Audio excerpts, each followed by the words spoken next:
നഗരത്തിൽ അത്യാവശ്യം തിരക്കുള്ളൊരു റെസ്റ്റോറൻറ്റ്. വൈകുന്നേരങ്ങളിലിവിടം കമിതാക്കളുടെ വിഹാര കേന്ദ്രമാണ്. ഇന്നും സാമാന്യം നല്ല രീതിയിൽ തിരക്കുണ്ട്. ഇതറിയാവുന്നതിനാൽ നേരത്തെ തന്നെ ഒരു ടേബിൾ സൂരജ് ബുക്ക് ചെയ്തിരുന്നു. ചുറ്റുമുള്ള പ്രണയജോഡികൾ അവരവരുടെ ലോകങ്ങളിൽ മുഴുകിയിരുന്നപ്പോൾ സൂരജ് ഗൗരിക്കായി കാത്തിരുന്നു. സൂരജും ഗൗരിയും തമ്മിലുള്ള സൗഹൃദം തുടങ്ങിയതും സൗഹൃദം പിന്നീട് പ്രണയത്തിലേക്ക് വഴിമാറിയതുമെല്ലാം ഇവിടെ വെച്ചാണ്. സൂരജ് വാച്ചിലേക്ക് നോക്കി. ഗൗരി വരാനുള്ള സമയം കഴിഞ്ഞു. അവൻ അലസമായി കസേരയിൽ ചാഞ്ഞിരുന്ന് സ്നാക്സ് കഴിക്കാൻ തുടങ്ങി. ഗൗരി ദൂരെ നിന്ന് നടന്നു വരുന്നത് കണ്ട് സൂരജ് കൗതുകത്തോടെ നോക്കിയിരുന്നു. ആരെയോ തോൽപ്പിക്കാനെന്ന പോലെ വേഗത്തിലാണ് നടത്തം. മുഖത്ത് സ്വതവയുള്ള ഗൗരവഭാവം. സുന്ദരിയാണെങ്കിലും മുഖത്തടിച്ച പോലെയുള്ള അവളുടെ സംസാരം കാരണം കോളേജിലെ പല ആണുങ്ങളും തങ്ങളുടെ പ്രണയം അവളോട് തുറന്നു പറയാൻ മടിച്ചു. ഒരിക്കൽ റെസ്റ്റോറൻറ്റിൽ ചെന്നപ്പോൾ കണ്ടത് പരിഭ്രമിച്ചിരിക്കുന്ന ഗൗരിയെയാണ്. പേഴ്സ് എടുക്കാൻ മറന്നുപോയി. സൂരജ് ബില്ല് പേ ചെയ്തു. അടുത്ത ദിവസം ബില്ലിന്റെ തുക അവൾ തിരിച്ചു നൽകി. അതൊരു തുടക്കമായിരുന്നു.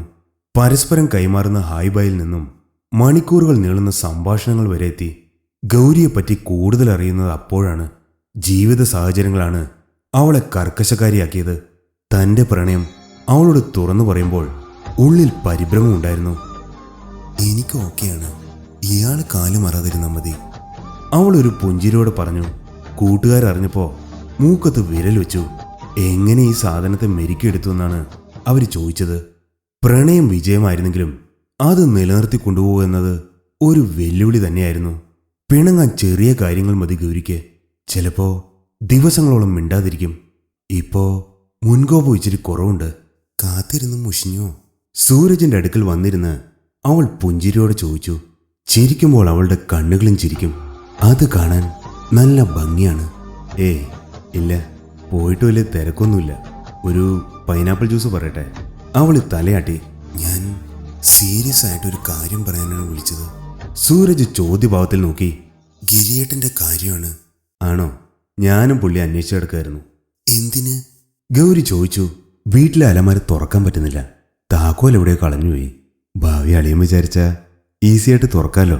സൂരജ് കുസൃതി ചിരിയോടെ പറഞ്ഞു. ഗൗരിയുടെ മുഖം ദേഷ്യത്താൽ ചുവന്നു തൊടുത്തു. അവൾ എഴുന്നേറ്റ് പോകാൻ ഭാവിച്ചു. സൂരജ് പെട്ടെന്ന് അവളുടെ കയ്യിൽ പിടിച്ച് കസേരയിലിരുത്തി. എന്റെ പൊന്നെ, ഞാനൊരു തമാശ പറഞ്ഞല്ലേ. നിനക്കിത് കളിയായിരിക്കും. ഞാനും അമ്മയും 2 ദിവസമായിട്ട് തീ തിന്നിയ, അറിയാമോ? ഗൗരി കരച്ചിലിന്റെ വക്കോളം എത്തി.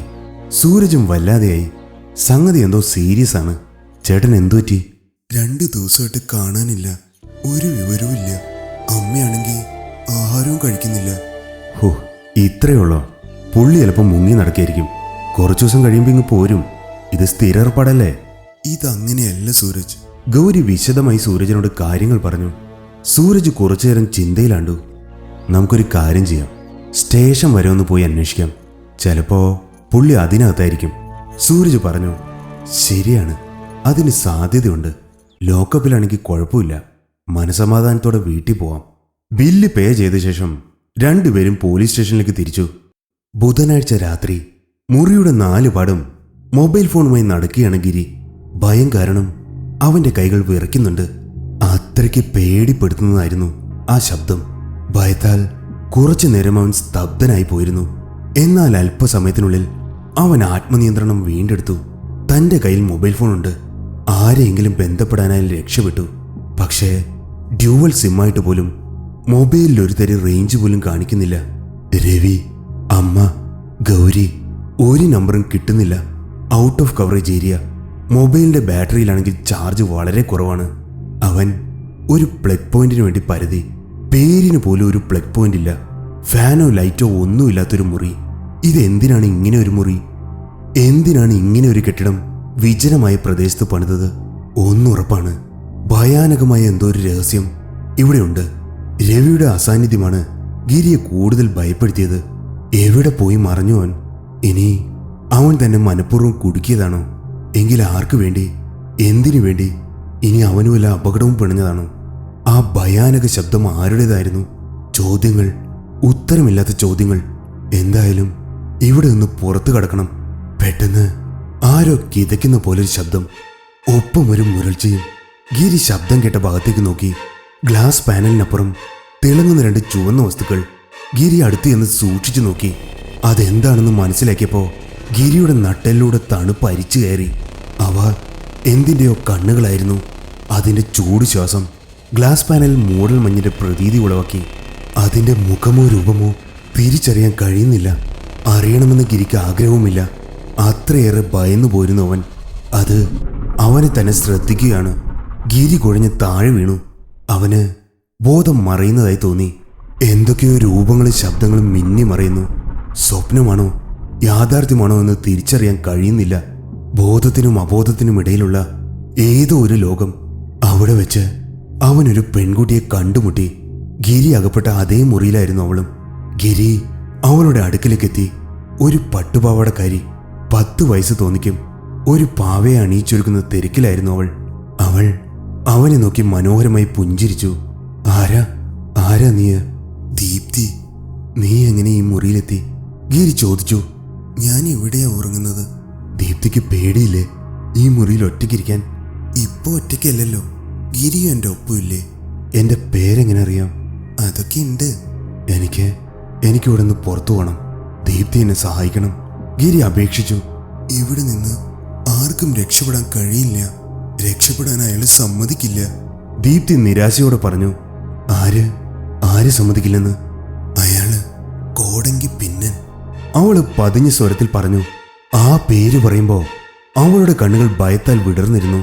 ആ പേര് കേട്ടപ്പോ തന്നെ ഗിരി ഞെട്ടി വിറച്ചു. തനിക്കും രവിക്കും കൊട്ടേഷൻ തന്ന മനുഷ്യൻ. ആരാണ് അയാൾ? എന്തിനാണ് അയാൾ എന്നെ പൂട്ടിയിട്ടിരിക്കുന്നത്? കൊല്ലാൻ. എന്നെയും എൻ്റെ അപ്പയെയും അമ്മയെയും അനിയനെയും കൊന്നതുപോലെ നിന്നെയും അയാൾ കൊല്ലും. അവള് വാപൊത്തി കരഞ്ഞു. ഗിരി വിറങ്ങലിച്ചു നിന്നു. രവിയോടെ? ഗിരി അവളോട് ചോദിച്ചു. രവി ഇനി ഒരിക്കലും തിരിച്ചു വരില്ല. അവള് കരഞ്ഞുകൊണ്ട് ഓടിപ്പോയി. ഗിരി അവളോട് പിന്നാലെ ഓടി. പക്ഷേ അവളുടെ അടുത്തെത്തുന്നതിന് മുമ്പ് അവൾ മായയാലെന്ന പോലെ മറിഞ്ഞു. ഗിരി ഞെട്ടിപ്പടഞ്ഞ് എഴുന്നേറ്റു. പക്ഷേ അത് വെറും സ്വപ്നമാണെന്ന് ആശ്വസിക്കാൻ ഗിരിക്ക് കഴിഞ്ഞില്ല. കാരണം അവൻ ഇപ്പോഴും ആ മുറിയിൽ തടങ്കലിലാണ്. സ്വപ്നത്തേക്കാൾ ഭയാനകമായ യാഥാർത്ഥ്യം. സൂരജും ഗൗരിയും പോലീസ് സ്റ്റേഷനിലെത്തിയപ്പോൾ കോൺസ്റ്റബിൾ ഹിലാൽ പുറത്തേക്ക് ഇറങ്ങുന്നതാണ് കണ്ടത്. സൂരജിന്റെ സ്കൂൾമേറ്റാണ് ഹിലാൽ. ഹിലാലെ? സൂരജിന്റെ വിളി കേട്ട് ഹിലാല് തലയുയർത്തി നോക്കി. നീ എന്താണ് ഇവിടെ? ഹിലാല് ചോദിച്ചു. നിന്റെ ഏമാനൊന്ന് കാണാൻ വന്നതാ. നീ ഇതെങ്ങോട്ടാ? തമ്പുരാന് ചായയും സിഗരറ്റും വാങ്ങാൻ. മുമ്പുണ്ടായിരുന്ന എസ് ഐ ഇത്തിരി നെറിയുള്ള കൂട്ടത്തിലായിരുന്നു. ഇതേതോ കാട്ടിന്നിറങ്ങിയ സാധനം. ഹിലാല് പുച്ഛത്തോടെ പറഞ്ഞു. സൂരജിന്റെ പിന്നിൽ നിൽക്കുന്ന പെൺകുട്ടിയെ ഹിലാൽ അപ്പോഴാണ് ശ്രദ്ധിച്ചത്. അത് കണ്ട സുരാജ് അവളെ പരിചയപ്പെടുത്തി. ഇത് ഗൗരി. മനസ്സിലായി, നമ്മുടെ താക്കോലിന്റെ സിസ്റ്ററല്ലേ? ഗൗരിയുടെ മുഖം ദേഷ്യത്താൽ ചുവന്നു. സൂരജ് ഹിലാലിനെ രൂക്ഷമായി നോക്കി. അതായത് നിന്റെ വുഡ് ബി അല്ലേ? ഹിലാൽ ചമ്മിയ ചിരിയോട് പറഞ്ഞു. സൂരജ് അതേന്ന് തലയാട്ടി. ശരിക്കും പറഞ്ഞാൽ ഞങ്ങൾ ഗിരി അന്വേഷിച്ചിറങ്ങിയതാ. ആളകത്തില്ലേ? സൂരജ് പ്രതീക്ഷയോടെ ചോദിച്ചു. ഇല്ലല്ലോ, ഞങ്ങളും ആളെ തപ്പിക്കൊണ്ടിരിക്കുക. ഹിൽട്ടൺ കോളനിയിൽ ഒരു അച്ചായൻ്റെ വീട് കുത്തി തുറന്ന കേസുണ്ട്. എന്തുപറ്റി? ഗൗരിയുടെ മുഖം വാടി. ആളിനെ 2 ദിവസമായിട്ട് കാണാനില്ല, അതാ. ഗൗരി പറഞ്ഞു. ഇതിനിത്ര ടെൻഷൻ അടിക്കേണ്ട കാര്യമില്ല പെങ്ങളെ. എവിടെയെങ്കിലും മുങ്ങിയതായിരിക്കും. എന്നെങ്കിലും പൊങ്ങും. അപ്പം ഞങ്ങൾ പൊക്കും. കിട്ടിയാൽ ഞാൻ അറിയിക്കാം. അതുപോലെ. സൂരജും ഗൗരിയും മുഖത്തോട് മുഖം നോക്കി. നിന്റെ എസ് ഐ സാറിനെ കണ്ട് കാണാനില്ലെന്നൊരു പരാതി കൊടുത്തു നോക്കിയാലോ? സൂരജ് ചോദിച്ചു. അങ്ങോട്ട് ചെന്നാ മതി. ഉടനെ പരാതി സ്വീകരിച്ച് നടപടിയെടുക്കും. എടാ, ഞാൻ പറഞ്ഞില്ലേ, ആളൊരു മോശകോടനാ. പിന്നെ ഞാൻ പറഞ്ഞതേ അങ്ങേരും പറയുള്ളൂ. പിന്നെ ട്രൈ ചെയ്ത് നോക്ക്. എനിക്കൊരു പ്രതീക്ഷയില്ല. ഹിലാൽ നിസ്സഹായതയോടെ പറഞ്ഞു. അപ്പോ പോലീസ് സ്റ്റേഷനിൽ നിന്ന് ഒരു സ്ത്രീയുടെ ഉച്ചത്തിലുള്ള കരച്ചിൽ കേട്ടു. എന്താടോ ഒരു ബഹളം? സൂരജ് ചോദിച്ചു. അതൊരു പെണ്ണുമ്പിളയാ. അവരുടെ ഭർത്താവ് ആക്സിഡന്റിൽ കാഞ്ഞുപോയി. സംഭവം ആത്മഹത്യ. പക്ഷേ കൊലപാതകമാണെന്ന ഭാര്യ പറയുന്നത്. രാവിലെ സ്റ്റേഷനിൽ വന്ന് കയറിയതാ. ഇതുവരെ ഇറങ്ങിയിട്ടില്ല. കയ്യിൽ 2 പിള്ളേരും ഉണ്ട്. അതുങ്ങളെ കാണുമ്പോഴാണ് മനസ്സിന് സങ്കടം. പോസ്റ്റ്മോർട്ടം റിപ്പോർട്ടാണ് ഇപ്പോൾ പ്രശ്നം. അതെന്താ? പോസ്റ്റ്മോർട്ടം റിപ്പോർട്ട് പ്രകാരം ആക്സിഡന്റിൽ പെടുന്നതിന് 2 ദിവസം മുന്നേ ആൾ മരിച്ചിരുന്നു. അതെങ്ങനെ? സൂരജ് അത്ഭുതത്തോടെ ചോദിച്ചു. ആർക്കറിയാം? അതാ ഇപ്പോഴത്തെ തലവേന. പെട്ടെന്നാണ് ഹിലാൽ ഓർത്തത്. അയ്യോ, സമയം പോയതറിഞ്ഞില്ല. വൈകുന്നേരത്തെ ചായയും സിഗരറ്റും കിട്ടിയില്ലെങ്കിൽ ആ കണ്ടാമൃഗം കൊല്ലും. ഞാൻ പോട്ടെ, നിങ്ങൾ കംപ്ലൈൻറ്റ് കൊടുത്തു നോക്ക്. ഇത്രയും പറഞ്ഞ് ഹിലാൽ വേഗത്തിൽ നടന്നകന്നു. ഗൗരി ഇനി എന്ത് എന്ന ഭാവത്തിൽ സൂരജിനെ നോക്കി. നമുക്ക് കംപ്ലൈന്റ് കൊടുത്തു നോക്കാം, ചിലപ്പോൾ ഗുണമുണ്ടായാലോ, സൂരജ് പറഞ്ഞു. പരാതി വായിച്ച ശേഷം ഇൻസ്പെക്ടർ വിനീത് രണ്ടുപേരെയും ചുഴിഞ്ഞൊന്നു നോക്കി. സൂരജും ഗൗരിയും അയാളെ തന്നെ ശ്രദ്ധിക്കുന്നുണ്ടായിരുന്നു. പേരും ആളും തമ്മിൽ യാതൊരു ബന്ധവുമില്ല. ഹിലാല് പറഞ്ഞ പോലെ തന്നെ താൻ ഈ കണ്ടാമൃഗം. സൂരജ് മനസ്സിലോർത്തു. ഗൗരിക്ക് അയാളോട് അറപ്പാണ് തോന്നിയത്. അയാളുടെ ഒരു വഷളൻ നോട്ടവും ചിരിയും വരേണ്ടായിരുന്നു എന്ന് അവൾക്ക് തോന്നി. നിങ്ങൾ ഗിരിയുടെ ആരാണ്? വിനീത് സൂരജിനെ നോക്കി ചോദിച്ചു. സർ, എൻ്റെ പേര് സൂരജ്. ഇത് ഗിരിയുടെ സിസ്റ്ററാണ് ഗൗരി. ഈ ഗിരിക്കെന്താ ജോലി? വിനീത് ചോദിച്ചു. ഒരു നിമിഷം എന്തു പറയണമെന്നറിയാതെ രണ്ടുപേരും തറഞ്ഞിരുന്നു. അങ്ങനെ പ്രത്യേകിച്ച് പണിയൊന്നുമില്ല, സൂരജ് പറഞ്ഞൊപ്പിച്ചു. അപ്പോ സാറിന് ആളെ മനസ്സിലായില്ലേ? താക്കോൽഗിരി, ഒരു കോൺസ്റ്റബിൾ വിളിച്ചു പറഞ്ഞു. ഓ, താക്കോൽഗിരി. അപ്പൊ കള്ളനെ കാണാനില്ലെന്നാണ് പരാതി, വിനീത് പരിഹാസത്തോടെ പറഞ്ഞു. അയാളും മനുഷ്യനാണല്ലോ സാർ, സൂരജ് പറഞ്ഞു. എവിടെയെങ്കിലും കക്കാൻ കയറിയിട്ട് മുങ്ങി നടക്കുകയായിരിക്കും. അല്ല, ഇയാള് ഗിരിയുടെ ആരാന്ന് പറഞ്ഞില്ലല്ലോ, വിനീത് സൂരജിനോട് ചോദിച്ചു. ഞാൻ ഗൗരിയെ കെട്ടാൻ പോകുന്ന ആളാ. ഓ, ഭാവി അളിയൻ. അളിയന് ഇത് തന്നെയാണോ പണി? മോഷണം? അല്ല, ആർക്കിടെക്റ്റാണ്. സൂരജ് സ്വയം നിയന്ത്രിക്കാൻ പാടുപെടുകയായിരുന്നു. ആർക്കിടെക്റ്റുകളിലും കള്ളന്മാരുണ്ടല്ലോ, പോലീസിലുള്ളതുപോലെ അല്ലേ സർ? അങ്ങനെ ഒരു മറുപടി വിനീത് പ്രതീക്ഷിച്ചില്ല. അയാൾ സൂരജിനെ വെറുപ്പോടെ നോക്കി. മോൻ ഇവിടെ കിടന്നധികം ഷൈൻ ചെയ്യല്ലേ, തൂക്കിയെടുത്ത് അകത്തിടാൻ അധികം സമയമൊന്നും വേണ്ട. വിനീത് മുരണ്ടു. അത് സാറിന് ശരിക്കും എന്നെ പരിചയമില്ലാത്തതുകൊണ്ടാ. സാറ് അശ്വിനി ആർക്കിടെക്റ്റ് എന്ന് കേട്ടിട്ടില്ലേ? എൻ്റെ അച്ഛൻ ദേവദാസിൻ്റെ കമ്പനിയാണ്. സ്വദേശത്തും വിദേശത്തും ഞങ്ങൾക്ക് ബ്രാഞ്ചുകളുണ്ട്. കേന്ദ്രത്തിലും കേരളത്തിലുമായി ഞങ്ങൾക്ക് ഒട്ടേറെ പ്രൊജക്റ്റുകളുമുണ്ട്. സാറിൻ്റെ മുകളിലുള്ള സാറുമാരെയൊക്കെ അങ്കിളേന്ന് വിളിക്കാൻ പറ്റുന്നത്ര അടുപ്പമുണ്ട് എനിക്ക്. ആ എന്നെ തൂക്കിയെടുത്ത് അകത്തിടുന്നത് പോട്ടെ, ഒന്ന് ചൊറിഞ്ഞാൽ മതി, പിന്നെ സാറിന് കസേരയിലിരിക്കാൻ സമയം കിട്ടില്ല. അതുകൊണ്ട് സാർ അത് വിട്ടേക്ക്. ഈ കംപ്ലൈൻറ്റ് സാറ് സ്വീകരിക്കുന്നുണ്ടോ ഇല്ലയോ? ഇല്ലെങ്കിൽ വേണ്ട, സാറിനേക്കാൾ നല്ല മിടുക്കന്മാരായ നേരും നെറിയുള്ള ഓഫീസേഴ്സിനെ എനിക്കറിയാം. സ്തബ്ധനായിരിക്കുന്ന വിനീതിൻ്റെ കയ്യിൽ നിന്നും പരാതി വാങ്ങി സൂരജും ഗൗരിയും പുറത്തിറങ്ങി. സ്ഥലകാലബോധം വീണ്ടെടുക്കാൻ വിനീത് സമയമെടുത്തു. ഒരു ചീള് ചെറുക്കൻ തന്നെ വെല്ലുവിളിച്ചിട്ട് പോയിരിക്കുന്നു. വിനീത് പല്ലെറുമി. ദേവദാസിന്റെ മകൻ. കാര്യങ്ങൾ വിചാരിച്ച പോലെയല്ല. വിനീത് മൊബൈൽ കയ്യിലെടുത്ത് ഡയൽ ചെയ്തു. സർ, വിനീതാണ്. ആ ഗിരി അന്വേഷിച്ച രണ്ടുപേരും വന്നിരുന്നു. അവൻ്റെ പെങ്ങളും ദേവദാസിൻ്റെ മോനും. ആ അതെ സർ, അശ്വിനി ആർക്കിടെക്ട്സ്. പിന്നെ ആ ചത്തുപോയ ബാലുവിൻ്റെ ഭാര്യയും പിള്ളേരും ഇവിടെ വന്ന് ആകെ സീനായി. ഇതിപ്പോൾ എനിക്ക് പണിയാവൂ? ശരി സാർ, ഞാൻ അങ്ങോട്ട് വരാം. ഒരു 10 മിനിറ്റ്. ഓക്കെ. വിനീത് തൊപ്പി തലയിൽ വെച്ച് എണീറ്റപ്പോൾ കണ്ടത് ചായയുമായി നിൽക്കുന്ന ഹിലാലിനെയാണ്. താനിത് എപ്പോൾ വന്നു? വിനീത് ചോദിച്ചു. ഇനി ഇവൻ വല്ലതും കേട്ട് കാണുമോ? ഇപ്പോൾ വന്നതേ ഉള്ളൂ സാർ. താനിത് എവിടെ പോയി കിടക്കുമായിരുന്നു? കടയിൽ ആളില്ലായിരുന്നു സാർ, കുറച്ച് കഴിഞ്ഞാൽ വന്നത്. വിനീത് ഒന്ന് ഇരുത്തി മൂളിയ ശേഷം പുറത്തേക്കിറങ്ങി. അവിടെ സുനന്ദയും കുട്ടിയും അയാളെ കാത്തു നിൽക്കുന്നുണ്ടായിരുന്നു. സുനന്ദ സംസാരിച്ചു തുടങ്ങും മുമ്പ് വിനീത് ശബ്ദമുയർത്തി പറഞ്ഞു. നേരത്തെ പറഞ്ഞതേ ഇപ്പോഴും പറയാനുള്ളൂ. നിന്റെ ഭർത്താവ് ആത്മഹത്യ ചെയ്താണ്. പരാതി ഉണ്ടെങ്കിൽ കോടതിയിലേക്ക് പോക്കോ. ഇവിടെ കിടന്ന് സീനുണ്ടാക്കരുത്. പിള്ളേരെയും പെറുക്കിയെടുത്ത് ഇപ്പം തന്നെ ഇറങ്ങിക്കോണം. ഞാൻ തിരിച്ചു വരുമ്പോൾ ഇവിടെ കാണരുത്, മനസ്സിലായല്ലോ? വിനീത് ജീപ്പിൽ കയറിപ്പോയി. സുനന്ദ കരഞ്ഞു കലങ്ങിയ കണ്ണുകളോടെ അവിടെ നിന്നു. അപ്പോ മൊബൈലിൽ സൂരജിന്റെ നമ്പർ ഡയൽ ചെയ്യായിരുന്നു ഹിലാൽ. ഇരുട്ട് ചുറ്റും. അതാണ്, ഒരു കിറു വെളിച്ചം പോലും കാണാനില്ല. സമയം എന്നതിന് അർത്ഥമില്ലാതായിരിക്കുന്നു. ഇപ്പൊ പകലാണോ രാത്രിയാണോ അറിയില്ല. ഇന്ന് തീയതി എത്രയാണ്? സമയം അറിയിക്കുന്ന മൊബൈൽ ഫോൺ എന്നോ സ്വിച്ച് ഓഫ് ആയി. ചിലപ്പോൾ കാണാം ചുവന്ന തീക്കട്ട പോലെയുള്ള കണ്ണുകൾ. എന്താണത് അറിയില്ല. ആ കണ്ണുകൾ കാണുമ്പോൾ ആദ്യമായൊരു ഭയം ഗിരിക്ക് അനുഭവപ്പെട്ടു. പക്ഷേ ഒരിക്കൽ പോലും അത് ആക്രമിക്കാൻ മുതിർന്നില്ല. ശരീരത്തിന് മേൽ തനിക്കുള്ള നിയന്ത്രണം നഷ്ടപ്പെട്ടതുപോലെ തോന്നി ഗിരിക്ക്. കൈകാലുകൾ അനക്കാൻ കഴിയുന്നില്ല. ആരോ കെട്ടിയിട്ടതുപോലെ. ഉറങ്ങാൻ പോലും ഗിരി ഭയപ്പെട്ടു. കണ്ണൊന്നടഞ്ഞാൽ കാണുന്നത് ദുസ്വപ്നങ്ങൾ മാത്രം. ദീപ്തി, ആ കുഞ്ഞിന്റെ ദുഃഖവും അതിലുപരി അവളുടെ ഭയവും ഇപ്പോൾ തൻ്റേതായി മാറിയിരിക്കുന്നു. ഇടയ്ക്കെപ്പോഴോ ഗിരിയൊന്നും മയങ്ങി. സ്വപ്നത്തിൽ അവൾ വീണ്ടും വന്നു. ദീപ്തി, മോൾ എന്നെ സഹായിക്കണം, എനിക്കിവിടെ നിന്ന് രക്ഷപ്പെടണം, എങ്ങനെയെങ്കിലും. ഗിരി കരയുകയായിരുന്നു. ഇവിടെ നിന്നും ആർക്കും രക്ഷപ്പെടാൻ കഴിയില്ല. ഇവിടം പിന്നെൻ്റെ മൂർത്തികളുടെ കാവലിലാണ്.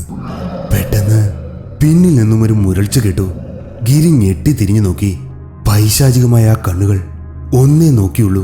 ഗിരി ഭയന്ന് മുഖം തിരിച്ചു. അത് മായാമൂർത്തി. ദീപ്തി പതിഞ്ഞ ശബ്ദത്തിൽ പറഞ്ഞു. നീ ഇപ്പോൾ അവന്റെ കാവലിലാണ്. അവന്റെ കണ്ണു വെട്ടിച്ച് ആർക്കും രക്ഷപ്പെടാനാവില്ല. മായാമൂർത്തിയോ? എന്താണത്? അത് എന്തോ പറയാൻ ഭാവിച്ച ദീപ്തി പെട്ടെന്ന് എന്തോ കണ്ട് ഭയന്നു. ദീപ്തി നോക്കിയ ഭാഗത്തേക്ക് ഗിരിയും നോക്കി.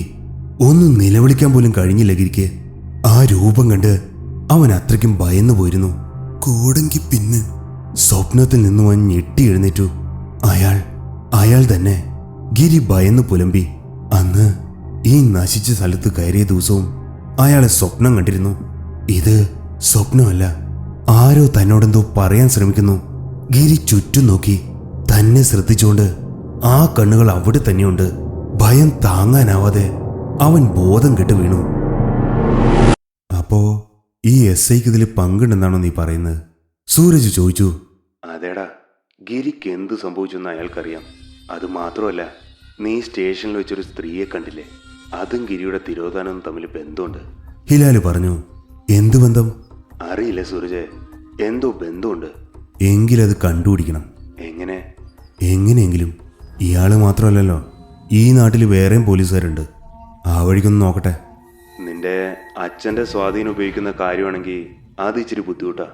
വിനീത് നീ വിചാരിക്കുന്ന പോലെ നിസ്സാരക്കാരനല്ല. അവന്റെ പിറകിൽ മാധവൻ തമ്പിയുണ്ട്. ആരെ?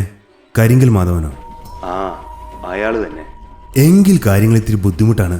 വലിയൊരു ബിസിനസ് സാമ്രാജ്യത്തിന്റെ അധിപനാണ് മാധവൻ തമ്പി. ഒരു കരിങ്കൽ കോറിയിൽ തൊഴിലാളിയായിരുന്ന തമ്പിയുടെ വളർച്ച പെട്ടെന്നായിരുന്നു. ഇന്ന് ഭരണപക്ഷത്തിനും പ്രതിപക്ഷത്തിനും സർവ്വസമ്മതൻ. അയാളുടെ രാഷ്ട്രീയ സ്വാധീനം മറികടക്കാൻ തനിക്കോ അച്ഛനോ കഴിയില്ല. മാധവൻ തമ്പിയാണെങ്കിൽ സൂക്ഷിക്കണം, സൂരജ് പറഞ്ഞു. അതാ ഞാനും പറഞ്ഞത്. പിന്നെ ഇപ്പോ ഏമാൻ പോയിരിക്കുന്നത് അയാളെ കാണാനാ. അതാ എനിക്കൊരു ഭയം. ഹിലാല് പേടി മറച്ചു വെച്ചില്ല. അപ്പോ നിയമപരമായി നീങ്ങാൻ തടസ്സങ്ങളുണ്ട്. മറ്റെന്തെങ്കിലും വഴി നോക്കണം. എന്ത് വഴി? ഞാനൊന്ന് ആലോചിക്കട്ടെ. ശരി, ഞാനൊന്ന് ശ്രമിച്ചു നോക്കട്ടെ. ഹിലാലെ. എന്താടാ? ഗിരി അവൻ ജീവിച്ചിരിപ്പുണ്ടാവോ? സൂരജ് ആശങ്കയോട് ചോദിച്ചു. ഒരു ഉറപ്പുമില്ല സൂരജ്, അത് നമ്മൾ തന്നെ കണ്ടെത്തണം. പിന്നെ നീയും ഞാനും ഫ്രണ്ട്സ് ആണെന്ന കാര്യം ഏമാൻ അറിയില്ല. അത് നമുക്ക് ഗുണമുള്ള കാര്യമാണ്. കുറച്ച് ചാരപ്പണി ചെയ്യേണ്ടി വരും. ശരി, എന്തെങ്കിലും വിവരം കിട്ടിയാൽ എന്നെ അറിയിക്കണം. ഓക്കേടാ, ബൈ, ഞാൻ പിന്നെ വിളിക്കാം. അങ്ങേ തലക്കൽ ഫോൺ കട്ടായി. സൂരജ് ചിന്തയിലാണ്ടു. എവിടെ നിന്ന് തുടങ്ങണമെന്ന് അവനൊരു എത്തും പിടിയും കിട്ടിയില്ല. അവൻ പിന്നിലേക്ക് നോക്കി. കുറച്ചു മാറി കടൽക്കാറ്റും കൊണ്ട് നിൽക്കുകയാണ് ഗൗരി. ഈ കാര്യങ്ങൾ അവളോടെങ്ങനെ പറയും? സൂരജ് ഗൗരിയുടെ അടുക്കലെത്തി. ഹിലാൽ എന്തിനാ വിളിച്ചത്? അവൾ ആകാംക്ഷയോടെ ചോദിച്ചു. നീയെന്ന് പറഞ്ഞില്ലേ ഒരുത്തൻ വാട്സാപ്പിൽ നിന്നോട് മോശമായിട്ട് ചാറ്റ് ചെയ്തെന്ന്? ഞാൻ ഹിലാലിനോട് അതൊന്ന് നോക്കാൻ പറഞ്ഞിരുന്നു. അവന് സൈബർ സെല്ലിൽ അറിയാവുന്നവരുണ്ട്. എന്തോ സൂചന കിട്ടിയിട്ടുണ്ട്, അതാ വിളിച്ചത്. സൂരജ് പറഞ്ഞൊപ്പിച്ചു. കിട്ടിയ 2 പൊട്ടിക്കണം. ആ വൃത്തികെട്ടവൻ കാരണം ഞാനിപ്പോൾ വാട്സപ്പ് നോക്കാറേയില്ല. ഗൗരിയുടെ മുഖം കോപം കൊണ്ട് ചുവന്നു. അവനെ നമ്മുടെ കയ്യിൽ കിട്ടും, അതുറപ്പാ. പിന്നെ നിന്റെ ചേട്ടന്റെ ഫ്രണ്ട്സ് ആരൊക്കെയാണെന്നറിയാവോ? നമുക്ക് ആ വഴിക്കൊന്ന് അന്വേഷിച്ചു നോക്കിയാലോ? എനിക്ക് അങ്ങനെ ആരും അറിയില്ല. എല്ലാം ക്രിമിനൽസ് ആയിരിക്കും. ഇവന്മാരെയൊക്കെ എനിക്കെങ്ങനെ അറിയാം? പിന്നെ നിന്റെ അച്ഛനറിയാവുന്ന പോലീസുകാരുണ്ടല്ലോ, അവരന്വേഷിക്കുന്നതല്ലേ നല്ലത്? അത് ഞാൻ അച്ഛനോട് പറഞ്ഞ് ഏർപ്പാടാക്കാം. എങ്കിലും നമ്മളും ഒരു അന്വേഷണം നടത്തുന്നത് നല്ലതായിരിക്കും. നീയൊന്ന് ആലോചിച്ചു നോക്ക്, ആരെങ്കിലും അറിയാവോന്ന്. മാധവൻ തമ്പിയുടെ കാര്യം സൂരജ് മറച്ചു വെച്ചു. അയാൾ അറിയാതെ വേണം ഓരോ നീക്കങ്ങളും. ഗൗരി ആലോചനയിൽ മുഴുകി. വിരളമായ ഗിരി ഗൗരിയോട് സംസാരിക്കാറുള്ളൂ. അത് മിക്കവാറും വഴക്കിലാണ് അവസാനിക്കാറുള്ളത്. അങ്ങനെയുള്ള വ്യക്തിയുടെ സുഹൃത്തുക്കൾ ആരൊക്കെയാണെന്ന് തനിക്കെങ്ങനെ അറിയാം? എനിക്കങ്ങനെ ആരെയും അറിയില്ല. ചേട്ടന് ഞാനും എപ്പോഴും വഴക്കാ. അവന്റെ കാര്യങ്ങളൊന്നും എനിക്കറിയില്ല. ഗൗരി നിരാശയോട് പറഞ്ഞു. സാരമില്ല, നമുക്ക് വേറെ വഴി നോക്കാം. എന്തെങ്കിലും മാർഗം തെളിയാതിരിക്കില്ല. ഗൗരി വാച്ചിലേക്ക് നോക്കി. അയ്യോ, സമയം ഒരുപാടായല്ലോ, ഞാൻ പോട്ടെ. അമ്മ ഇപ്പോൾ പേടിച്ചിരിക്കായിരിക്കും. രണ്ടുപേരും അന്യോന്യം ബൈ പറഞ്ഞു പിരിഞ്ഞു. സൂരജ് കാറിനടുത്തേക്ക് നടന്നു. കാറിനടുത്തെത്തിയപ്പോ പിന്നിൽ നിന്നും വിളികേട്ട് സൂരജ് തിരിഞ്ഞു നോക്കി. ഗൗരി നിന്ന് കിതയ്ക്കുന്നു. അവൾ ഓടിയാണ് അവൻ്റെ അടുത്തെത്തിയത്. ചേട്ടനെ ചില സമയത്ത് ഒരു വർക്ക്ഷോപ്പിലിരിക്കുന്നത് കണ്ടിട്ടുണ്ട്. ഗൗരി കിതപ്പിനിടയിൽ പറഞ്ഞു. അതിൻ്റെ ഓണർ ആരാ? എന്താ അയാളുടെ പേര്? അതൊന്നും അറിയില്ല, പക്ഷെ കണ്ടാൽ അറിയാം. വീട്ടിൽ നിന്ന് നടക്കാവുന്ന ദൂരേ ഉള്ളൂ. എങ്കിൽ നാളെ നമുക്ക് അവനെ പൊക്കണം, സൂരജ് പറഞ്ഞു. പ്രതീക്ഷയുടെ ചെറിയൊരു തുരുത്ത് അവർക്ക് മുന്നിൽ തെളിഞ്ഞിരിക്കുന്നു. കോർട്ട് ജംഗ്ഷനിലെ വെള്ള പെയിന്റടിച്ച വലിയ വീടിന് മുന്നിൽ പോലീസ് ജീപ്പ് വന്നു നിന്നു. SI വിനീത് ജീപ്പിൽ നിന്നിറങ്ങി സ്വീകരണ മുറിയിലേക്ക് നടന്നു കയറി. ഔദ്യോഗികമായ കാര്യങ്ങൾക്കായി വരുന്ന തന്നെ പോലുള്ളവർ സാധാരണ ഇവിടെയാണ് കാത്തിരിക്കുന്നത്.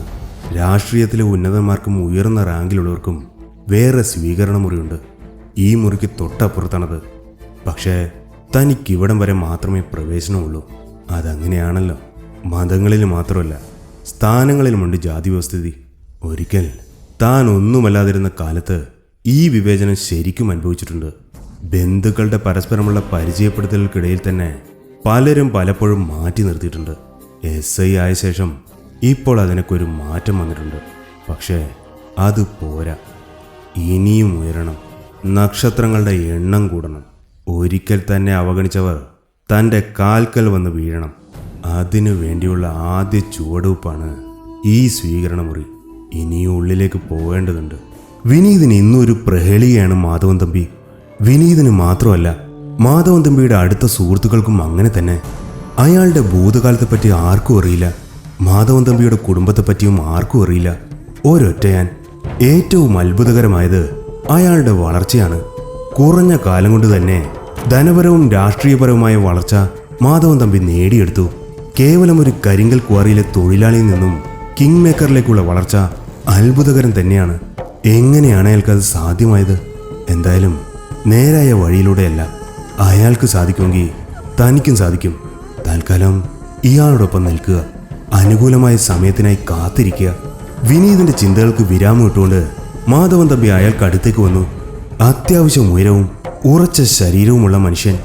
മാധവൻ തമ്പി എന്ന പേര് അയാൾക്ക് ചേരുന്നില്ലെന്ന് വിനീതിന് പലപ്പോഴും തോന്നിയിട്ടുണ്ട്. എന്തോ ഒരു അപാകതയുള്ളതുപോലെ.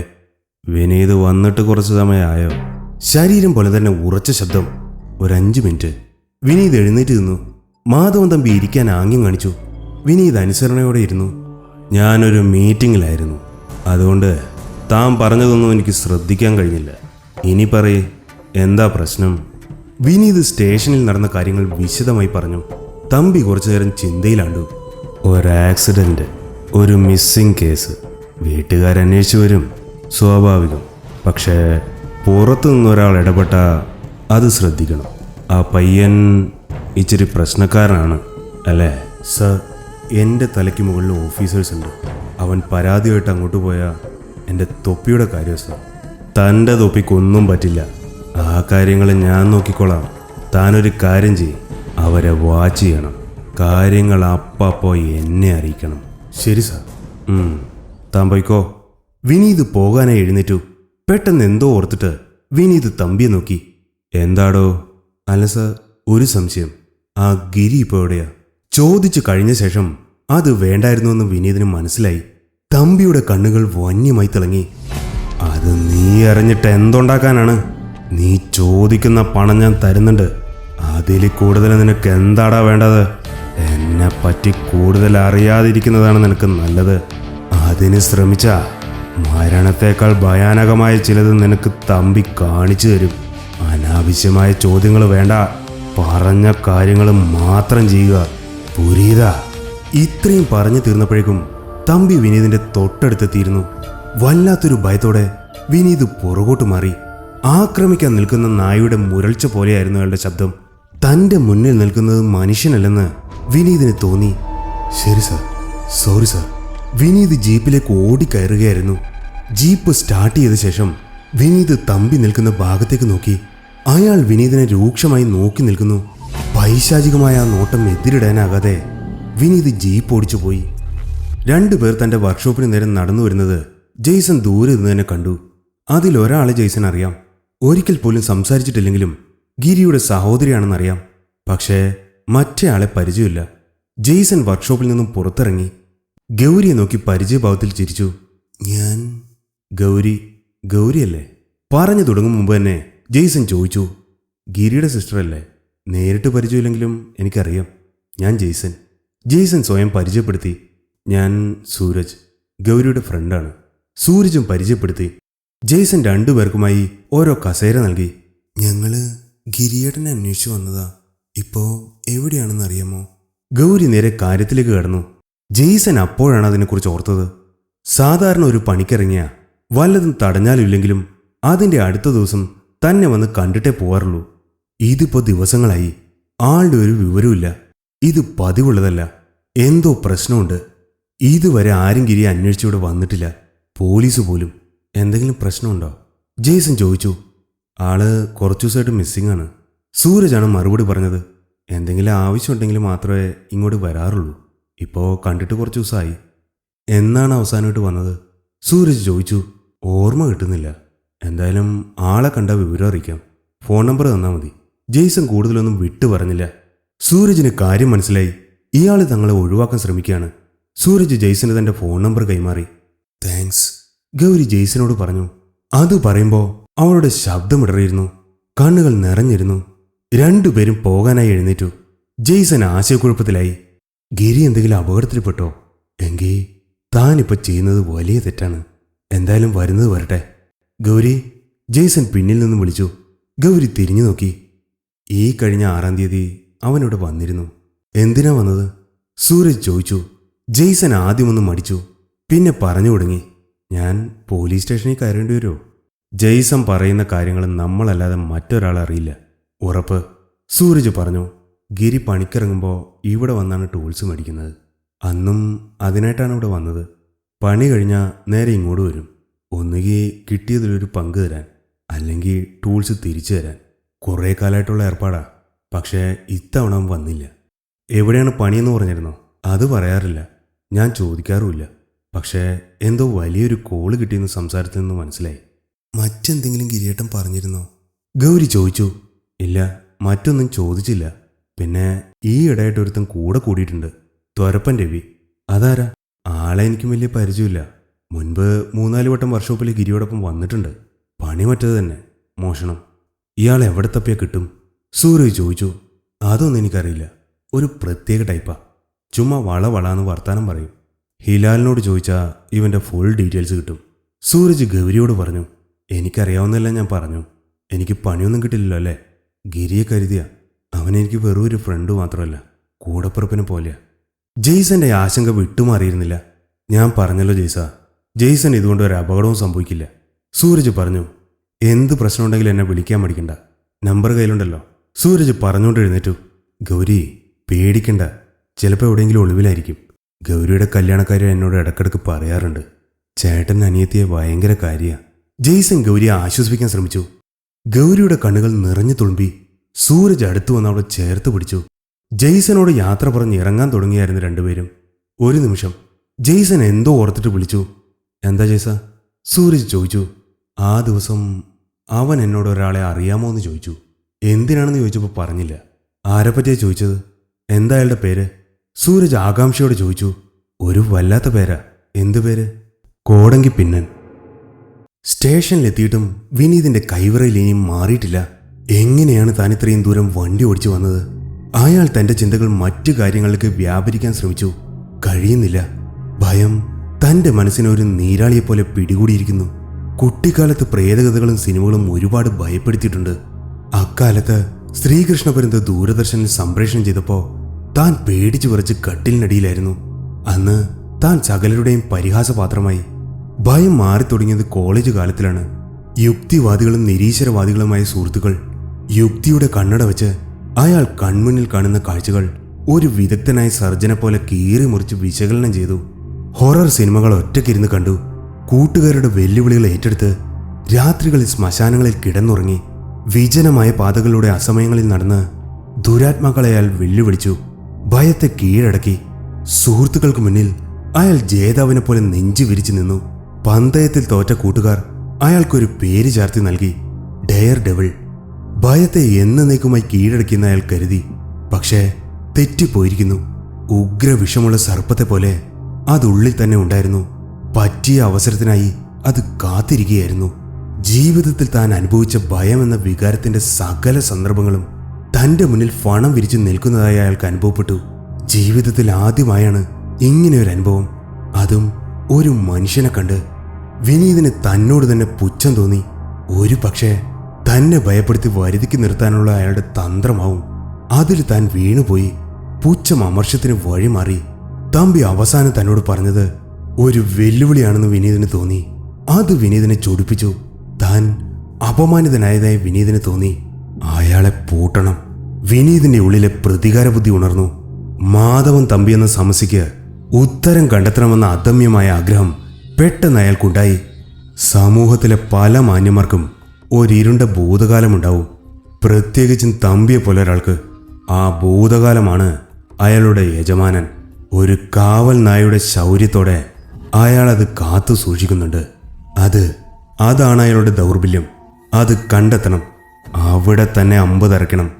അപ്പോ അയാൾ തൻ്റെ മുന്നിൽ മുടന്തി വരും. അത്ഭുത വിളക്കിലെ അടിമയായ ഭൂതമായിരിക്കും അപ്പ തനിക്ക് അയാൾ. എന്തും സാധിക്കാം. പക്ഷേ തമ്പി നിസാരക്കാരനല്ല. സമൂഹത്തിലെ ശക്തനായ വ്യക്തി മാത്രമല്ല, അതിലുമുപരി മറ്റെന്തോ ആണ് അയാൾ. പെട്ടെന്നാണ് വിനീതിന് അത് ഓർമ്മ വന്നത്. ഭയം കാരണം മറന്നുപോയതായിരുന്നു. അയാൾ അവസാനം പറഞ്ഞത് തമിഴായിരുന്നില്ലേ? അതെ, തമിഴ് തന്നെയായിരുന്നു. പുരീത എന്നാണ് അയാൾ പറഞ്ഞു നിർത്തിയത്. ഇതിനു മുമ്പ് തമ്പിയുമായി ഫോണിലൂടെയും നേരിട്ടും പല പ്രാവശ്യവും സംസാരിച്ചിട്ടുണ്ട്. നല്ല ഒഴുക്കൻ മലയാളം, ഒരു പത്തനംതിട്ട സ്ലാങ്. മറ്റു ഭാഷകൾ സംസാരിക്കണമെങ്കിൽ മനഃപൂർവ്വമായ ആയാസം വേണ്ടിവരും.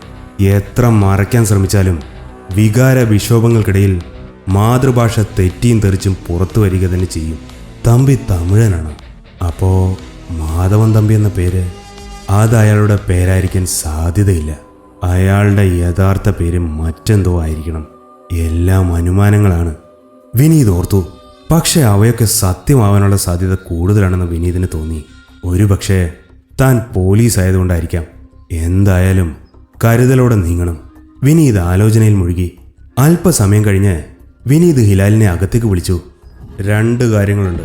വിനീത് മുഖവരിയില്ലാതെ പറഞ്ഞു. ഗിരി അന്വേഷിച്ച് 2 പേര് വന്നില്ലേ? അതെ സാർ, സൂരജും ഗൗരിയും. അവരോട് ഗിരി മിസ്സിംഗ് ആയതിനെപ്പറ്റി ഒരു പരാതി എഴുതരാൻ പറയണം. ഇയാൾക്കിതെന്തു പറ്റി? ഹിലാൽ ആലോചിച്ചു. അതിന് അവർ പിണങ്ങിപ്പോയതല്ലേ സാർ? ഞാൻ മാപ്പ് പറഞ്ഞെന്ന് പറഞ്ഞില്ലേ. താൻ അവരോട് നയത്തിൽ സംസാരിക്കേ, അല്ലെങ്കിൽ സ്റ്റേഷനിലോട്ട് വരാൻ പറഞ്ഞാൽ മതി. ബാക്കി ഞാൻ സംസാരിക്കാം. മറ്റാരും അറിയണ്ട. ശരി സാർ. പിന്നെ 2ാമത്തെ കാര്യം, ഇന്ന് മുതൽ താൻ അവരെ വാച്ച് ചെയ്ത് തുടങ്ങണം. എവിടെ പോകുന്നു, ആരെയൊക്കെ കാണുന്നു, എല്ലാ ഡീറ്റെയിൽസും അന്ന് എനിക്ക് റിപ്പോർട്ട് ചെയ്യണം. ഹിലാൽ അന്തം വിട്ടു നിന്നു. എന്താടോ, ഞാൻ പറഞ്ഞത് കേട്ടില്ലേ? കേട്ടു സാർ. ഗിരിയുടെ തിരോധാനവുമായി ബന്ധപ്പെട്ട് ചില സംശയങ്ങളുണ്ട്. അവർക്ക് 2 പേർക്കും ഇതിലെന്തോ പങ്കുണ്ട്. അത് കണ്ടെത്തണം. ഓക്കെ സാർ, താൻ പോയിക്കോ. ഹിലാൽ മുറിയിൽ നിന്നും പുറത്തേക്ക് പോയി. മാധവൻ തമ്പിക്കെതിരെ നിയമപരമായി നീങ്ങണമെങ്കിൽ ആ പരാതി ആവശ്യമാണ്. അയാളെ കൊടുക്കാനുള്ള ആദ്യത്തെ പൂട്ട് വിനീത് മനസ്സിൽ കരുതി. പിന്നെ 2ാമത്തെ കാര്യം, അവരെ പിന്തുടർന്ന ചിലപ്പോൾ എന്തെങ്കിലും പുതിയ വിവരങ്ങൾ കിട്ടിയേക്കും. ഈ സമയം ഹിലാലും ചിന്തയിലായിരുന്നു. എന്താണ് ഇയാളുടെ ഉദ്ദേശം? എന്തോ മനസ്സിൽ കണ്ടിട്ടുണ്ട്. ഹിലാൽ സൂരജിനെ വിളിക്കാനായി ഫോൺ കയ്യിലെടുത്തു. അല്ലെങ്കിൽ വേണ്ട, അവനെ നാളെ നേരിട്ട് കണ്ട് കാര്യം പറയണം. അതായിരിക്കും സുരക്ഷിതമെന്ന് ഹിലാലിന് തോന്നി. ഇതെന്തൊരു പേരാണ്, സ്ട്രേഞ്ച് നെയിം. സൂരജ് മനസ്സിലോർത്തു. ഗൗരിയും അത് തന്നെയാണ് ഓർത്തത്. ഇതിനു മുമ്പ് ഒരിടത്തും കേട്ടിട്ടില്ല. ഇത് തന്നെയാണ് പറഞ്ഞതെന്ന് ഉറപ്പാണോ? സൂരജ് വിശ്വാസം വരാതെ ചോദിച്ചു. 100% ഉറപ്പ്. ഈ പേര് തന്നെയാണ് പറഞ്ഞത്. ഒരു വല്ലാത്ത പേര്, അതുകൊണ്ടത് മനസ്സിൽ നിന്ന് പോയില്ല. ജെയ്സൺ പറഞ്ഞു. ജെയ്സനോട് യാത്ര പറഞ്ഞിറങ്ങുമ്പോൾ 2 പേരും ചിന്താകുലരായിരുന്നു. സൂരജ് ആ പേര് വീണ്ടും വീണ്ടും മനസ്സിൽ പറഞ്ഞുറപ്പിച്ചു. ഒന്നും ക്ലിയർ ആവുന്നില്ലല്ലോ. സൂരജ് പറഞ്ഞു. എനിക്കൊന്നും മനസ്സിലാവുന്നില്ല. പക്ഷേ ഇയാളെ കണ്ടെത്തിയാൽ എല്ലാത്തിനും ഉത്തരം കിട്ടും. ഗൗരി പറഞ്ഞു. അതെങ്ങനെ നിനക്കറിയാം? എന്തോ എൻ്റെ മനസ്സങ്ങനെ പറയുന്നു. ഗൗരി ആത്മവിശ്വാസത്തോടെ പറഞ്ഞു. ഗൗരിയെ വീട്ടിലാക്കിയ ശേഷം സൂരജ് വീട്ടിലേക്ക് തിരിച്ചു. യാത്രയിലുടനീളം ആ പേരിന് ചുറ്റും ഭ്രമണം ചെയ്യുകയായിരുന്നു അവൻ്റെ മനസ്സ്. അവന് കുട്ടിക്കാലത്ത് സഹപാഠിയായിരുന്ന ഒരു കൂട്ടുകാരൻ്റെ പേരോർമ്മ വന്നു. വിചിത്രമായ പേരായിരുന്നു അവൻ്റേത്. ഇവാൻ ലിപ്പിനി.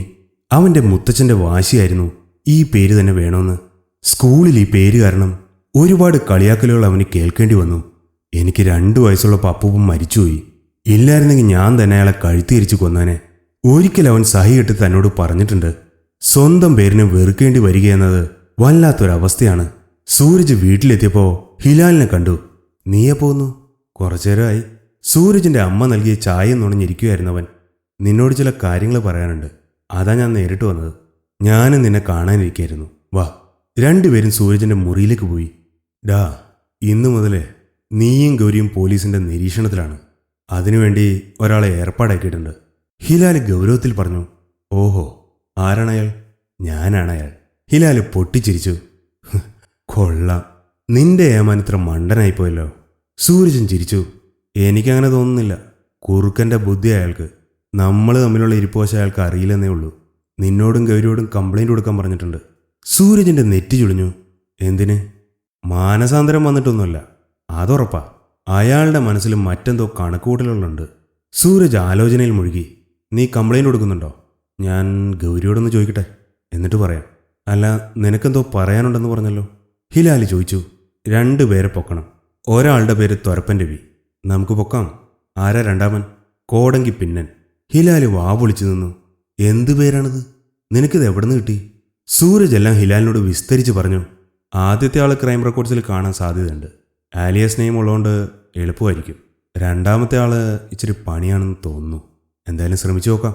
2 പേരും വീണ്ടും പലതും സംസാരിച്ചുകൊണ്ടിരുന്നു. അവർ പല സാധ്യതകളും വിശകലനം ചെയ്തു. പല അനുമാനങ്ങളിലെത്തി. അത് അവരെ കൂടുതൽ ആശയക്കുഴപ്പത്തിലാക്കി. പെട്ടെന്നാണ് ഹിലാലിന് അത് ഓർമ്മ വന്നത്. നിങ്ങളന്ന് പരാതി കൊടുക്കാൻ വന്നപ്പോൾ ഒരു സ്ത്രീയെ 2 കുട്ടികളെയും കണ്ടത് ഓർമ്മയുണ്ടോ? അന്ന് ഗിരിയുടെ കേസും ഈ ആക്സിഡന്റും തമ്മിൽ എന്തോ ബന്ധമുണ്ടെന്ന് ഞാൻ പറഞ്ഞിരുന്നു. സൂരജിനും അപ്പോഴാണത് ഓർമ്മ വന്നത്. ശരിയാണ്, നമുക്കവരെ കാണണം. നാളെ തന്നെ. എന്തെങ്കിലും കിട്ടാതിരിക്കില്ല. സൂരജ് പ്രതീക്ഷയോടെ പറഞ്ഞു. നേരം വൈകിയിരുന്നു. കുറച്ചു നേരം കൂടി സംസാരിച്ച ശേഷം ഹിലാൽ ബൈ പറഞ്ഞ് വീട്ടിലേക്ക് തിരിച്ചു. സൂരജ് വീണ്ടും പലതും ആലോചിച്ചുകൊണ്ടിരുന്നു. പിന്നീട് ലാപ്ടോപ്പ് ഓൺ ചെയ്തു. ഗൂഗിൾ ഓപ്പൺ ചെയ്ത് തന്നെ കുഴക്കുന്ന പേര് ടൈപ്പ് ചെയ്തു. കോടങ്കി പിന്നൻ. ഒന്നും മാച്ചായില്ല.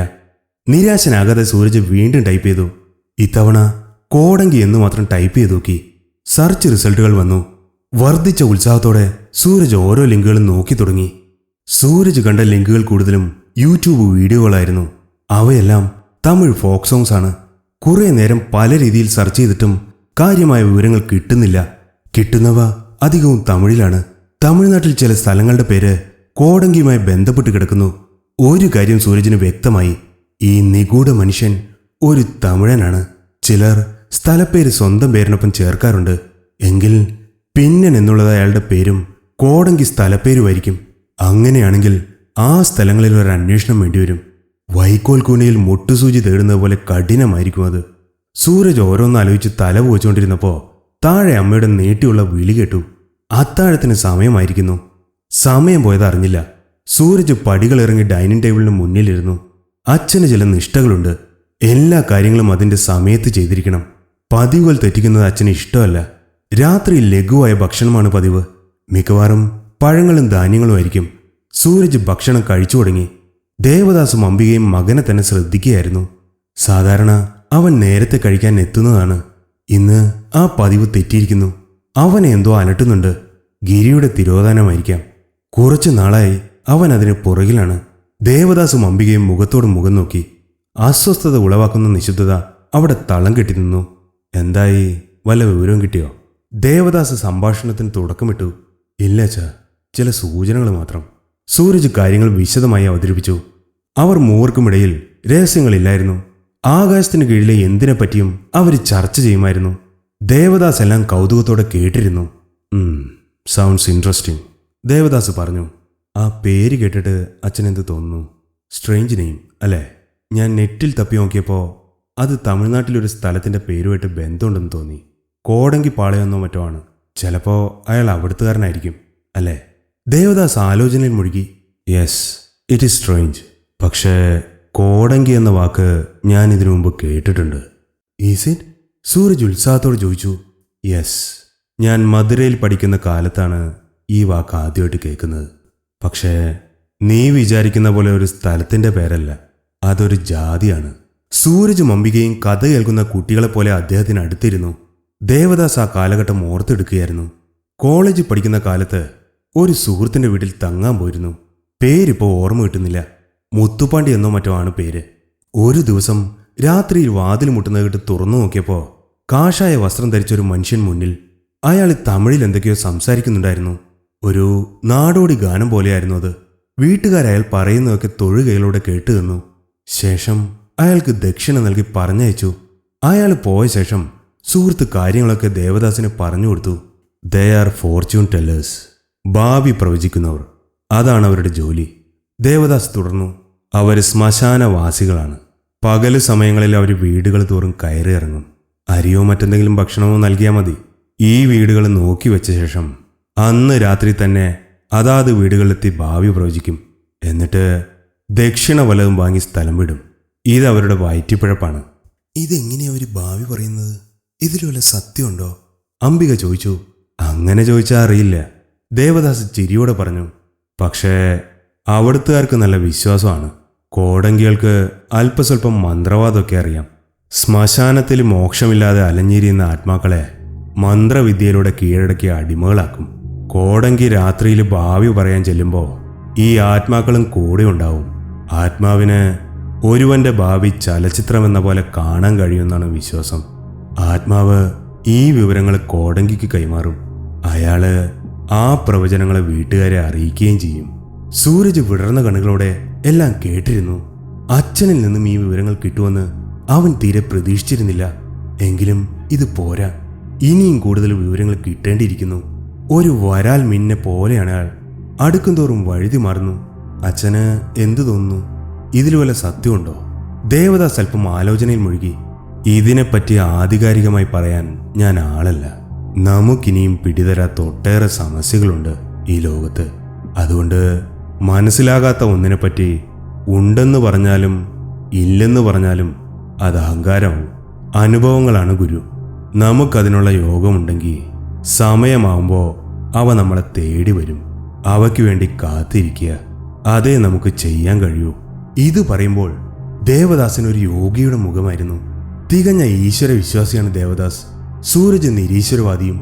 എങ്കിലും ഒരിക്കലും അച്ഛനുമായി അവൻ തർക്കിച്ചില്ല. അവരുടെ വിശ്വാസങ്ങളെ മുറുക്കി പിടിച്ചുകൊണ്ട് അച്ഛനും മകനും പരസ്പര ബഹുമാനം കാത്തു സൂക്ഷിച്ചു. അച്ഛന് മാധവൻ തമ്പിയെ പരിചയമുണ്ടോ? സൂരജ് ചോദിച്ചു. ഒരിക്കൽ നേരിട്ട് കണ്ടിട്ടുണ്ട്. തികച്ചും ഔപചാരികമായ ഒരു പരിചയപ്പെടൽ, അത്രയേ ഉള്ളൂ. മറ്റുള്ളവർ പറഞ്ഞുള്ള അറിവേ എനിക്കും അയാളെ പറ്റിയുള്ളൂ. ഏത് കൊലകൊമ്പനെയും നിഷ്പ്രയാസം മെരുക്കിയെടുക്കും. വിചാരിച്ച കാര്യം തമ്പി എങ്ങനെയും സാധിച്ചെടുക്കും. എങ്ങനെയാണെന്ന് ആർക്കും അറിയില്ല. ആ കാര്യത്തിൽ അയാൾ എക്സ്പേർട്ടാണ്. രാഷ്ട്രീയ പിന്നാമ്പുറങ്ങളിൽ അയാളുടെ പേരാരും ഉച്ചത്തിൽ സംസാരിക്കാറില്ല. അയാളുടെ പേര് എപ്പോഴെങ്കിലും വാർത്തകളിലോ മറ്റോ നമ്മൾ കേട്ടിട്ടുണ്ടോ? ഇല്ല. അയാളുടെ ഉയർച്ചയ്ക്ക് ചോരയുടെയും കണ്ണീരിൻ്റെയും മടുപ്പിക്കുന്ന ഗന്ധമാണെന്ന് ചിലരെന്നോട് പറഞ്ഞിട്ടുണ്ട്. അത് സത്യമാകാനേ തരുള്ളൂ. പിന്നെ അയാളുടെ മുൻകാല ചരിത്രം ആർക്കും അറിയില്ല. അജ്ഞാതമാണത്. അച്ഛൻ അയാൾ നേരിട്ട് കണ്ടിട്ടില്ലേ? അയാളുടെ പേഴ്സണാലിറ്റി എങ്ങനെയാ? ഒരു പൊതുപരിപാടിയിൽ വെച്ച് എൻ്റെ ഒരു ഫ്രണ്ട് പരിചയപ്പെടുത്തിയതാണ് അയാൾ. ഷെയ്ക്ക് ഹാൻഡ് കൊടുത്തപ്പോൾ തന്നെ മനസ്സിലായി. കരുത്തനാണ്. സംസാരം സൗമ്യമാണെങ്കിലും മുഖത്തതില്ല. ദേവദാസ് സംസാരം നിർത്തി ആലോചനയിലാണ്ടു. അസ്വസ്ഥതയുടെ ചുളിവുകൾ അദ്ദേഹത്തിന്റെ മുഖത്ത് പ്രകടമായിരുന്നു. എന്തു പറ്റിയച്ചാ? സൂരജ് ദേവദാസിന്റെ ഭാവമാറ്റം കണ്ട് ചോദിച്ചു. ഞാൻ ആലോചിക്കുകയായിരുന്നു, ദേവദാസ് പറഞ്ഞു. അയാൾ സംസാരിക്കുമ്പോൾ മനുഷ്യനാണെന്ന് എനിക്ക് തോന്നിയില്ല. വേട്ടയാടാൻ വെമ്പി നിൽക്കുന്ന ഒരു വന്യമൃഗം. എനിക്ക് അങ്ങനെയാണ് തോന്നിയത്. അപ്പോ എൻ്റെ മനസ്സിൽ ഒരേ ഒരു വികാരം മാത്രമേ ഉണ്ടായിരുന്നുള്ളൂ. അമ്മയും മകനും എന്താണെന്നറിയാൻ ആകാംക്ഷയോടെ അദ്ദേഹത്തിന്റെ മുഖത്തേക്ക് നോക്കി. ഭയം, ദേവദാസ് പറഞ്ഞു. അകാരണമായ ഒരു ഭയം. എങ്ങനെയും സംഭാഷണം അവസാനിപ്പിക്കാനുള്ള വ്യഗ്രതയിലായിരുന്നു ഞാൻ. അയാൾ പോയി കഴിഞ്ഞേ എനിക്ക് ശ്വാസം നേരെ വീണുള്ളൂ. അയാൾ ഈ ഭൂമിയുടേതല്ലെന്ന് എനിക്ക് തോന്നി. ഭർത്താവിന്റെ ഭാവമാറ്റം കണ്ട് അമ്മയും മകനും വല്ലാതെയായി. അംബിക ദേവദാസിന്റെ തോളിൽ തലോടി. ചിലപ്പോ ഇതൊക്കെ എൻ്റെ തോന്നലായിരിക്കാം. ദേവദാസ് ഒരു ദീർഘനിശ്വാസത്തോടെ പറഞ്ഞു. പക്ഷേ 2 മിനിറ്റ് നേരത്തെ ആ പരിചയപ്പെടൽ എനിക്ക് മറക്കാൻ കഴിയില്ല. 2 യുഗം പോലെയാണ് എനിക്ക് തോന്നിയത്. അത്രയ്ക്ക് ഇൻറ്റൻസ് ആയിരുന്നു അത്. ദേവദാസ് കൈ കഴുകാനായി എഴുന്നേറ്റു. സൂരജ് കൈ കഴുകിയ ശേഷം മുറിയിലേക്ക് പോവാൻ തുടങ്ങിയായിരുന്നു. സൂരജ്, ദേവദാസ് പിന്നിൽ നിന്ന് വിളിച്ചു. കോണിപ്പടിയിൽ കയറുകയായിരുന്നു സൂരജ്. അവൻ തിരിഞ്ഞു നോക്കി. ഹീസ് ഡേഞ്ചറസ്, സൂക്ഷിക്കണം, ദേവദാസ് പറഞ്ഞു. ഒരച്ഛൻ്റെ വേവലാതി ആ വാക്കുകളിലുണ്ടായിരുന്നു. അച്ഛൻ പേടിക്കണ്ട, ഒന്നും സംഭവിക്കില്ല. അവൻ നിസ്സാരമട്ടിൽ അങ്ങനെ പറഞ്ഞെങ്കിലും ഉള്ളിൽ ഹൃദയം പെരുമ്പറ മുട്ടുകയായിരുന്നു. തമ്പിയെക്കുറിച്ചുള്ള വിവരണം അച്ഛൻ്റെ വെറും തോന്നലുകളായി തള്ളിക്കളയാൻ അവന് കഴിഞ്ഞില്ല. അച്ഛൻ ഒന്നും വെറുതെ പറയാറില്ല. അച്ഛൻ്റെ നിഗമനങ്ങൾ മിക്കവാറും ശരിയായിരിക്കും. അനുഭവം അതാണ്. സൂരജ് മുറിയിൽ കയറി കഥ കിടക്കുന്നത് വരെ ദേവദാസ് അവനെ നോക്കി നിന്നു. പിന്നീട് അദ്ദേഹം സ്വന്തം മുറിയിലേക്ക് പോയി. മുറിയിൽ ആദ്യ പിടിച്ച കണ്ണുകളോടെ അംബിക കാത്തിരിക്കുകയായിരുന്നു. ഇതുവരെയും അവന്റെ ഒരു ഇഷ്ടത്തിന് നമ്മളെ എതിരി നിന്നിട്ടില്ല. മറ്റെന്ത് സഹിക്കാം. പക്ഷേ ഇത് അപകടം പിടിച്ചതാണ്. നമുക്ക് അവനോട് ഇത് വേണ്ടെന്ന് പറഞ്ഞാലോ? അംബിക ആദ്യോടെ ചോദിച്ചു. എന്ത് വേണ്ടെന്ന് ദേവദാസ് ചോദിച്ചു. എല്ലാം. ദേവദാസിന് കാര്യം മനസ്സിലായി. ഒരമ്മയുടെ ഭയം. അവളെ കുറ്റം പറയാൻ കഴിയില്ല. ഒരുപാട് നേർച്ചകൾക്കും വഴിപാടുകൾക്കും ശേഷം കിട്ടിയ ഏക ആൺതരി. അതുകൊണ്ട് തന്നെ അവന്റെ ഒരിഷ്ടത്തിനും എതിരി നിന്നിട്ടില്ല. നമ്മുടെ കല്യാണം എങ്ങനെയാ നടന്നതെന്ന് ഓർമ്മയുണ്ടോ നിനക്ക്? ഒരുപാട് എതിർപ്പുകൾ ഉണ്ടായിരുന്നു നിന്റെ എന്റെയും വീട്ടില്. പക്ഷേ നിന്നെ ഞാൻ ഉപേക്ഷിച്ചോ? ഇല്ലല്ലോ. അവർ ഇല്ലെന്ന് തലയാട്ടി. സ്നേഹിക്കുന്ന പെണ്ണിനെ കൈവിടുന്നത് ആണത്വമല്ല. അവൻ എൻ്റെ മോനാ. പിന്നെ അവനൊന്ന് തീരുമാനിച്ച അതിൽ നിന്ന് പിന്മാറുന്നവനല്ല. അത് നിനക്കറിയാവുന്നതല്ലേ. എന്നാലും അംബികയുടെ ആശങ്ക മാറിയിരുന്നില്ല. നീ പേടിക്കണ്ട, ഞാൻ ചില വഴികൾ കണ്ടിട്ടുണ്ട്, ദേവദാസ് പറഞ്ഞു. ദേവദാസ് മനസ്സിൽ ചില തീരുമാനങ്ങൾ എടുത്തു കഴിഞ്ഞിരുന്നു. പല ചിന്തകൾ കാരണം മനസ്സ് കലുഷിതമായിരുന്നതിനാൽ ആ രാത്രിയിൽ ആ വീട്ടിൽ ആർക്കും സമാധാനമായി ഉറങ്ങാൻ കഴിഞ്ഞില്ല.